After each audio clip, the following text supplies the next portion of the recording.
Hey, it's Ramsey Dewey over here in Shanghai, China, representing the JX Fight Club. And I'm actually at home right now rather than at the gym. And I'm going to answer a question from our friend Villainous Hanacha? Villainous Hanacha. Maybe. Am I saying that right? Anyway, our friend Villainous asks, I have a question for you. What do you think of Xu Xiaodong's knockout of Wei Lei? If you're not familiar with that, it was a fight, a bare knuckle fight between Chinese MMA fighter Xu Xiaodong and a Tai Chi man named Wei Lei. He goes on to say, I mean that not just in the sense of the fight itself, even if there isn't all that much fight to judge, the fight was about 10 seconds long, but also the words said by both men and the media circus that ensued. Do you think that Wei Lei's loss was just a fluke, or do you think it's indicative of a wider problem within the Chinese martial arts community in the People's Republic of China, not counting exceptions like that old Tai Chi master you mentioned a while back? Similarly, do you think that Xu Xiaodong is exceptional, or is this just what happens when you have someone who trains under real resistance versus someone who doesn't? Since you are much closer to the events that transpired than many others that reported on the event, I wondered what your opinion would be as someone who lives in the PRC. So this fight actually happened pretty close to where I live, not too far away from my gym at another gym here in China. Now, Xu Xiaodong, he is from Beijing, and Wei Lei, I'm not sure where he's from. I don't think he's actually from Shanghai, but they decided to meet at this gym in Shanghai and fight. Apparently there was some smack talk going on. And as I mentioned in a previous video, anger gets you into a fight, it doesn't get you out of one. So I'm going to post a really quick recap of the video right here. We'll take a look.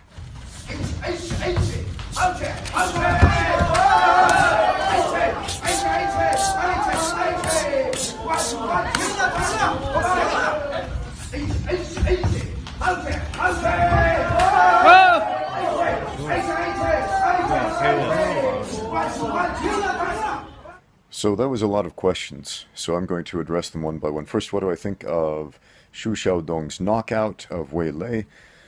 It is basically what happens when you have an aggressive puncher against somebody who doesn't know how to fight. Now, is it impressive? Technically there's a bunch of stuff that Xu Xiaodong did wrong, like, for example, he was turning on the spot while chasing his opponent, which, against a trained boxer is a really stupid idea. But against somebody who's not intelligently defending themselves, yeah, run them down, anything works. Okay, so is Xu Xiaodong exceptional? This is honestly the only fight I've ever seen him do. Now I know he does have some MMA fights, some pro fights. He was a professional Sanda fighter before starting MMA. So, I don't know, he's probably not a slouch. But again, this is the only time I've ever seen him fight, to be honest. So, I'm not going to be able to pick apart his technique other than what I've seen in this fight. Now, if you don't know what turning on the spot means, that means when somebody moves at an angle, that means you move at the same angle like that. A great example of that is if you watch when Ronda Rousey fought Holly Holm. And Holly has this very distinctive footwork style, which works really well against an aggressive fighter who's chasing you, and I would say equally well against somebody who is trying to distance themselves from you, because it baits them in to an angle. She moves in and out and in and out and in and out, kind of in this star pattern, in and then pivot out, in and then pivot out, in and then pivot out. And so what that baited Ronda to do was chase her, because it gives you the illusion of distance. And so to close the gap, you feel you have to get closer. And so what Ronda did was turned on the spot, turned in angles the way we naturally want to move. Whereas a better boxer would have pivoted at angles to match Holly's angles instead of giving Holly the 45-degree angle so that she could hit Ronda on the side of the jaw. And basically what Xu Xiaodong did in this fight was turning on the spot. Um, and if Wei Lei knew anything about footwork at all, he could have seriously capitalized on that. But, you know, what we had there was a very panicked man who had apparently never been in a real fight before. So, against that sort of fighter, anything works. The second question, do I think that Wei Lei's loss was just a fluke?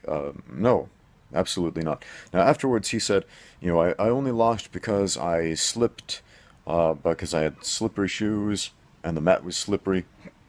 And if you watch very closely from a couple of different angles, you can see that only the last few punches that Xu Xiaodong threw actually connected. However, Wei Lei was basically wildly scampering backwards to try to avoid contact with them. And you can see, yes, he slipped, but it was his own fault. Right? It wasn't a fluke. He did something really dumb. He was not intelligently defending himself. He was simply wildly running away from his opponent. And yes, he slipped on the ground, and that does happen. And incidentals like that, I mean, you have to account for that in fights. I mean, my very first pro kickboxing match, I slipped on my own blood. So it was in a boxing ring, a kickboxing match, there was like a vinyl cover to the mat, which already is a little bit slippery. And I think somewhere around the first round, middle of the first round, this ear got half torn off. There was a little bit of fluke on the glove. See, on a boxing glove, there's a bit of elastic between the thumb and the forefinger and the index finger there. And that elastic clipped. It got caught right on my ear when the guy threw a hook at me. And it severed this ear like halfway off. So it was dangling by a thread. There was blood gushing out. There was blood all over the floor, but I kept fighting, and I went to throw a high kick at him, a high left kick. And I actually did connect, and I got a cool picture out of it, but I slipped. I went flying. I managed to not fall on the ground, but after that moment, I realized, hey, I got to be really careful throwing those high kicks about the way I do that, because this mat is really slippery. And that's just part of fighting.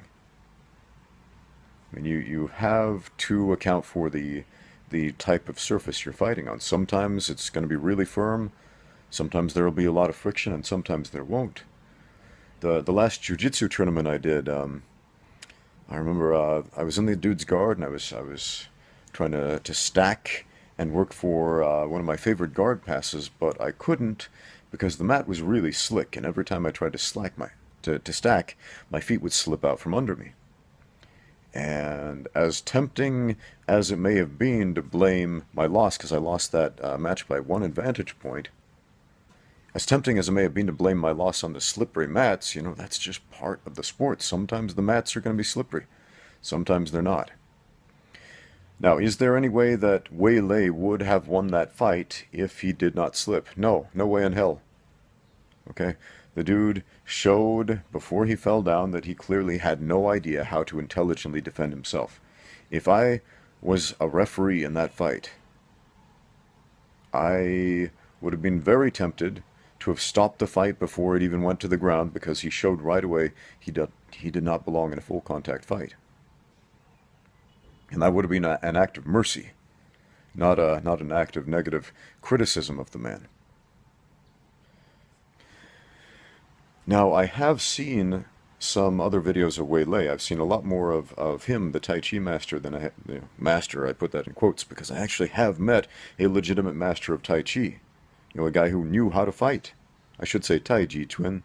Because Tai Chi Chuan is different than Tai Chi. You know, Tai Chi is what the old people do in the park for health. Tai Chi Chuan is a system of combat, grappling, that is largely forgotten in this present day and age. Very few people actually practice it. And definitely nobody in the age range of Wei Lei. He was like, what, 38, 39? He's about my age, actually. And, you know, guys my age are not masters of Tai Chi Chuan. I've I told the story twice, I think, in previous videos about Wu Dao Shui. Wu Dao Shui is a Tai Chi master, a master of Tai Chi Chuan, the combative form of Tai Chi. And I met him, I sparred with him, he was good. And I asked him, how long did it take you to master Tai Chi? And he said, oh, about 80 years. You know, an entire lifetime was his, what he meant by that. Now, what I learned from Wu Dao Shui is that Tai Chi is not a system of magic. It's not a system of mystical power or anything like that. What it is, I mean, the guy was an athlete. By far the most athletic old man I've ever met. I mean, the guy could do backflips. He had perfect flexibility. He trained every single day of his life, consistently, religiously.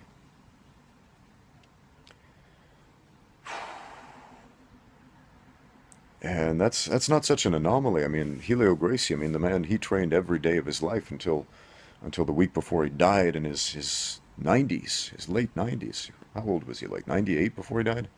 Something like that. And the thing is, the body adapts to the demands we put on it. And so if the demands we put on it are sitting on the couch and withering away into a state of old age, that's what the body's going to comply with. If the demands we put on it are get out there every morning and train hard, you know, the body's going to say, well, not as young as I used to be, but I'll do my best.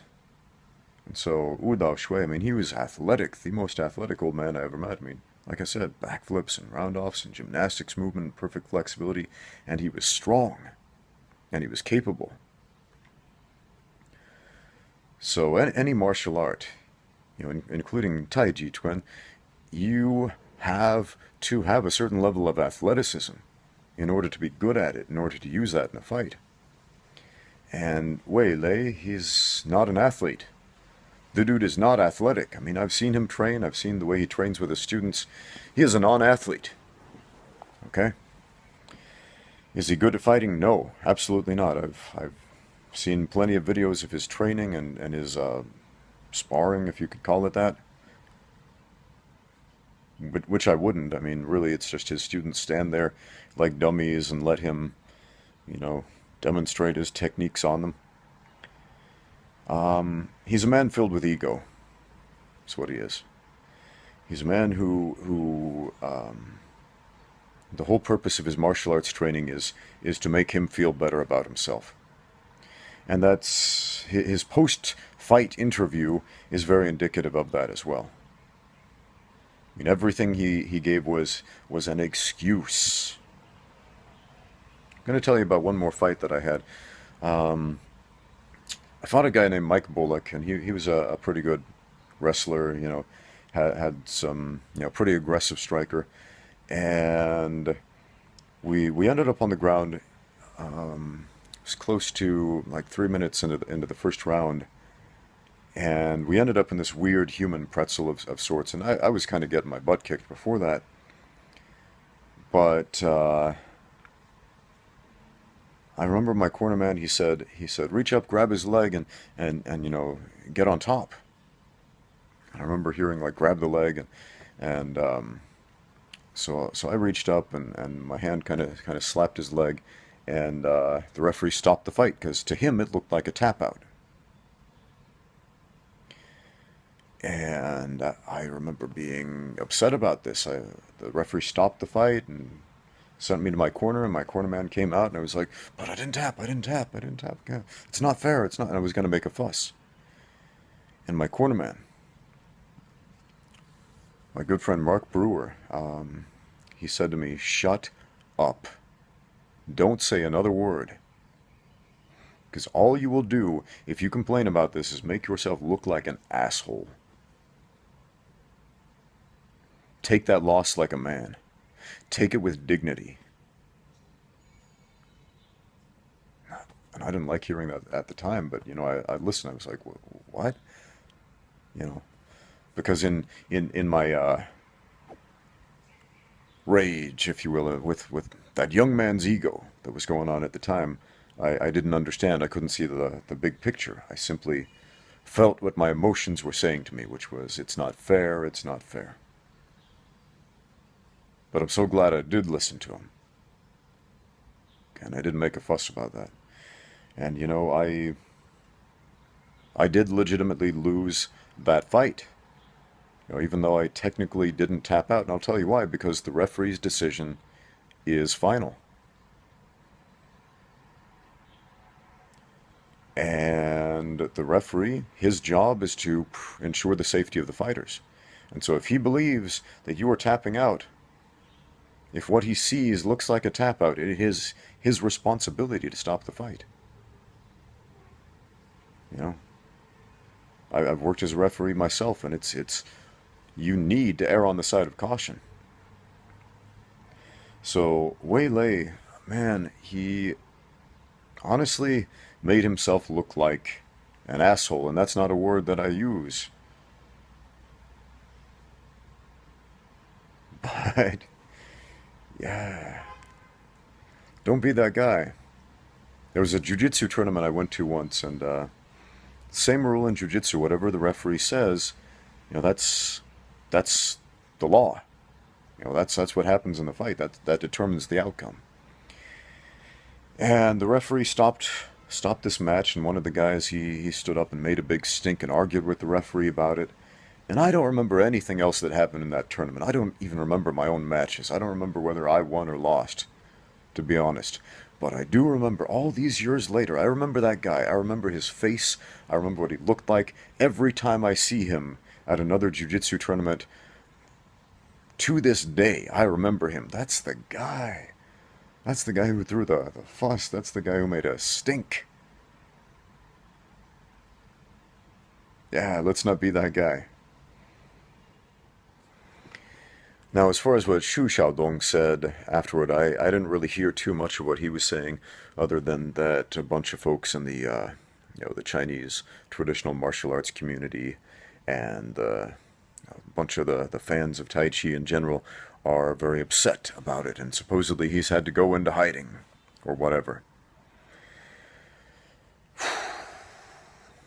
You guys see that it was a recent kickboxing match, fairly high-profile kickboxing match. I can't remember the fighter's name, but mid-round, one of the fighters turned his back to the other guy, and so, you know, it wasn't illegal or unethical in any way. The other fighter punched the dude in the face and knocked him out. But to some of the fans, this looked like an unethical act. And so they charged into the ring, they jumped on the fighter who had just won, who had just knocked out the guy, and started punching him in the face. Yeah, it's an interesting one. So apparently that's the sort of thing that Xu Xiaodong is purportedly facing right now, some public backlash.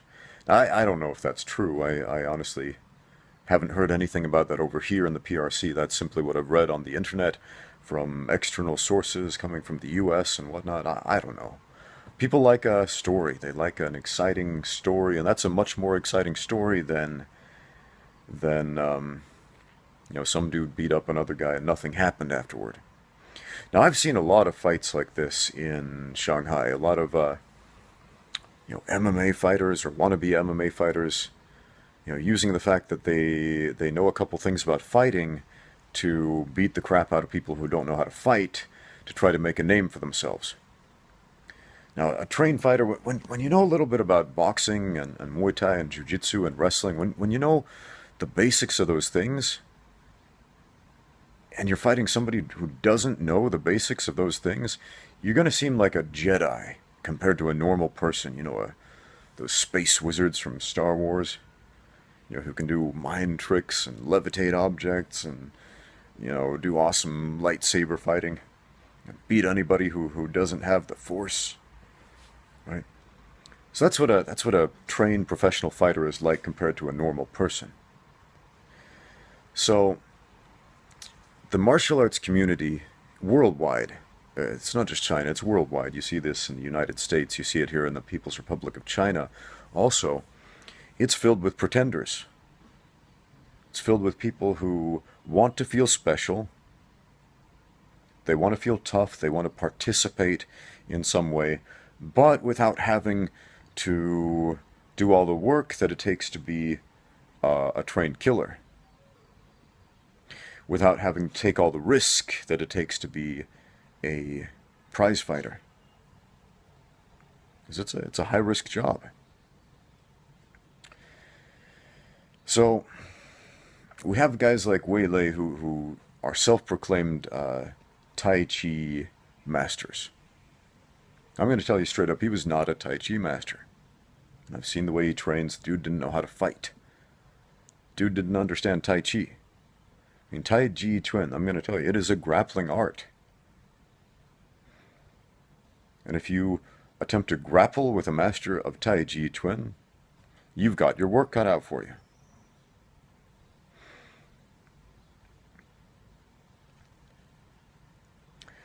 Now, if you try to grapple with a pretender who doesn't know what they're doing, if you try to box with somebody like that, whole different story. It's easy pickings. Everything works on a white belt. Stupid stuff works on a white belt. Turning on the spot works on a white belt. And Wei Lei, figuratively, literally, in every other way, is a white belt. I know they don't have belts in Tai Chi, but, you know, white belt figuratively, meaning a beginner. Now, most of the backlash that I heard about Shu Xiaodong actually came from the US, and I heard it via Facebook. One of the biggest, most outspoken opponents, surprisingly, was Kung Lee, the MMA fighter. Kung Lee is, he's fought in the UFC, he's fought in Strikeforce, he's fought in Sanda, Sancho. Very good fighter, good striker. And on his Facebook page, he posted a lot of angry rants about this fight. He was very upset. He felt like Shu Xiaodong was picking fights, that he was being a bully, basically, to people who didn't know any better. And he himself challenged Shu Xiaodong to a fight. Now, as I've mentioned, the only fight I've seen Shu Xiaodong in is this one with the Tai Chi master. And all it really shows is that he's an aggressive puncher. And against somebody who doesn't know how to fight, anybody who can bite down on their mouth guard and throw a punch can be an aggressive puncher. So I don't know. I don't know how good he is. Now, I'll tell you right now, though, there's not a lot of great mixed martial arts talent here in the People's Republic of China. China is, in terms of MMA talent, 20 years behind the times compared to much of the rest of the world. If you look at fighters in the US, fighters in Brazil, fighters in Russia, and they're the next level, several levels beyond what you see in the People's Republic of China. See, most MMA fighters here, they come from a Sanda background. Sanda, a lot of Westerners, if you're not familiar with that, call it Sanshou. Sanshou means empty hand. The term they use here in the People's Republic of China is Sanda. It means free fight.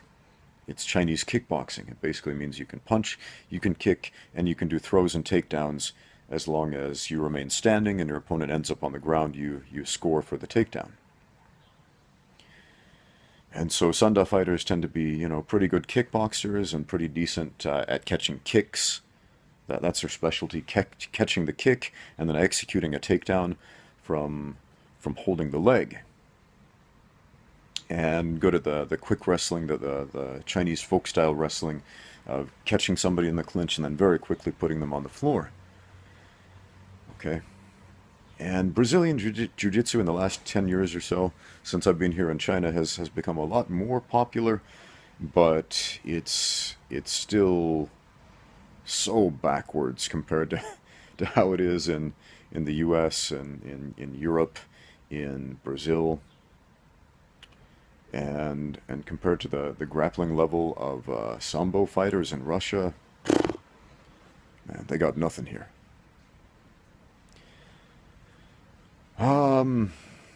So if say Shu Xiaodong was to actually take Kung Lee up on his invitation to a fight, yeah, Kung Lee would would pretty handily win that fight, I believe. Um, so is Xu Xiaodong exceptional, as you asked? No, I don't think he is. I honestly think anybody with a halfway decent background in any real combat sport would have won that fight. Anyone who is aggressive enough to get in there and throw punches against let's call him a non-resisting opponent. Anybody sadistic enough to hit a helpless man in the face would have won that fight. So your last question is Wei Lei indicative of a wider problem in the Chinese traditional martial arts community? Yeah, sort of. As I mentioned, China is 20 years behind the times in terms of mixed martial arts. And if you remember what the public conception of martial arts was before UFC came around, it was still largely steeped in mysticism. I mean, we saw movies. I mean, much of what the public understood about martial arts came from movies at that time. We saw movies like Bloodsport with Jean-Claude Van Damme, where, the hero used the dim mak technique to break stacks of bricks. And it's that movie, while it was, semi-grounded in the reality of here's some people fighting each other, it was still steeped in that Asian mysticism, if you will, which is such a silly thing. The Asian mysticism is largely a modern contrivance, I believe, to try to sell kung fu to a modern generation. Now here's the thing, the younger generation in China, they don't really practice kung fu. They don't practice Tai Chi Chuan. I mean, the old styles of kung fu, when people actually train that stuff as a combative art, that generation has died off for the most part. And the young generation, what do? They study and they play video games. Their parents have a massive influence on them. And what do Chinese parents tell their children to do? Succeed scholastically. Go to school, study really hard. And so they push these kids so hard scholastically, not at all in terms of physical culture. So it's more the rare exception to find a young Chinese person who is good at martial arts, with the exception of those who go to sports universities here in China. That's something that's very interesting about China, is they have sports universities where you specifically go to train in a subject such as Sanda, to become a Sanda fighter professionally. For example, at the Xi'an Sports University, it's one of the big sports universities here in China, they have one of the top Sanda teams here, and that's where the China top team, MMA team, started. They took some of the guys from the Sanda team and had them practice in jiu-jitsu and start competing in MMA, and today they're one of the biggest forces in mixed martial arts in China today. But even then, man, there's so much behind the times here, especially in terms of mixing their martial arts. I mean, here in China, people are still thinking that MMA is Sanda plus Jiu-Jitsu, and if you are a good Sanda fighter and you earn a certain belt in Jiu-Jitsu, then you'll be a good MMA fighter, and that's not the case at all. MMA is not Brazilian Jiu-Jitsu, especially since the Jiu-Jitsu you see here in China is guard-centric IBJJF sport Jiu-Jitsu. And in my opinion, that is the worst style of jiu-jitsu to use in mixed martial arts. Because in mixed martial arts, the top player is the guy who wins most of the time. Right? The guard in MMA, I mean, yes, it's possible to eke out a win from there, but by and large, it's a beatdown position in a cage fight against a good top player. That's something that, man, something they have yet to learn here. I was reffing some fights at the new Dragon Fighting Championships here in Shanghai. It was a big show. They got Fedor Emelianenko to come out and do a presentation, and he was sitting in the front row, and it was pretty cool. They brought in this team of sambo fighters, really good sambo fighters from Russia and Ukraine, and they had them fight a bunch of local Chinese guys and a couple of Brazilian jiu-jitsu black belts from Brazil. But here's the thing that was really interesting, watching and reffing these fights with the jiu-jitsu black belts against the sambo fighters.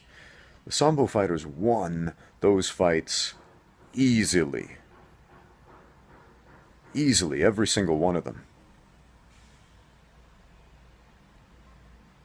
You know, their wrestling was too good, their top pressure, their position was too good, their boxing was too good, their mixed martial arts was just too good.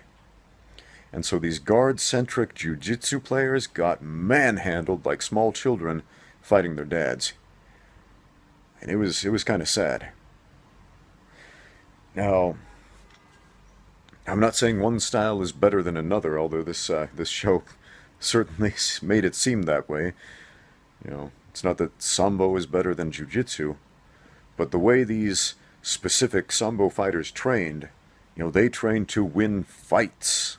Real fights, MMA fights, cage fights, full contact fights. Whereas these IBJJF sport-specific guard-centric jiu-jitsu guys and, you know, their Chinese following that followed in that guard-centric tradition, they got their butts kicked, they got their faces punched in. They paid the price for it. So, yeah, China's got a long way to go, not just in terms of the public recognizing that, you know, what a real fight is versus what the fantasy of traditional martial arts is, but also in terms of what mixed martial arts really should be here. It's one thing to watch those high-level fighters in the UFC, and it's another thing entirely to train like them and to fight like them. And right here in the People's Republic of China, they don't. Shanghai is an interesting city. It's a city with an official population of like 22 million people, an unofficial population of 27 million people when you include all the undocumented migrants here. As people will travel from all over China and other parts of Asia to try to make it big, because this is the big city of China. I mean, it's the biggest city in the biggest country population-wise in the world. So we got 27 million people here. I'll try to make it. I'll try to make it big. And so that makes sense why Xu Xiaodong and Wei Lei, who are not from Shanghai, would come here to pick that fight, you know, for the publicity. And I've known guys like Xu Xiaodong before who've, you know, put out challenges. You know, there's this one guy I knew, not a good guy at all. Very much a braggart, self-centered, egocentric sort of fellow. And he was an amateur fighter, a decent amateur MMA fighter. And he put out this challenge and said, if anybody can beat me, I'll pay you 10,000 renminbi. Renminbi is the Chinese currency. That's a little less than $2,000 US. Like, I need to pull out my calculator. It's 6.8 renminbi per $1 US. So I'll pay this big wad of cash if you can beat me in a fight. And he put out this challenge to everybody, and you know, it's easy to back that up when you're the big fish in the small pond. And as I mentioned, in China, Shanghai in particular, especially at that time, nobody was training to actually fight. Not MMA anyway. I mean there were some good boxing schools, some good boxing camps and some good pro boxers in certain areas of Shanghai. But as far as MMA, at the time there was nothing, and so this guy felt super confident going out there, challenging everybody to try to prove, yeah, I'm the best, I'm the best. But take that same guy and put him back in the U.S., like any major city in the United States, where good pro fighters are all over the place,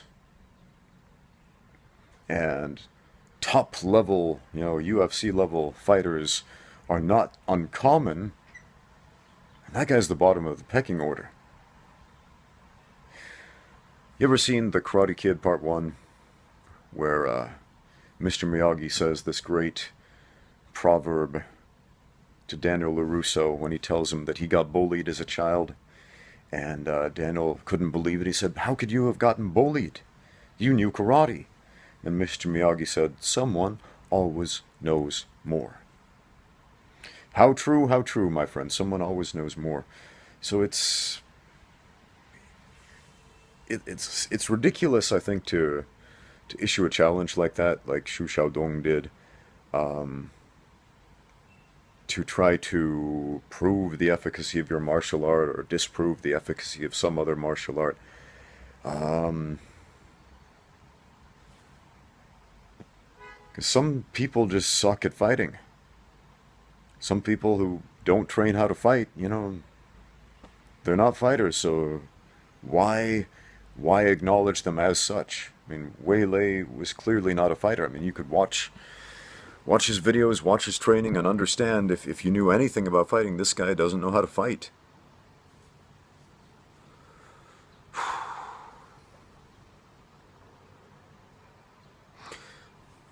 But when you're a bully, when you're the big fish in the small pond type of bully,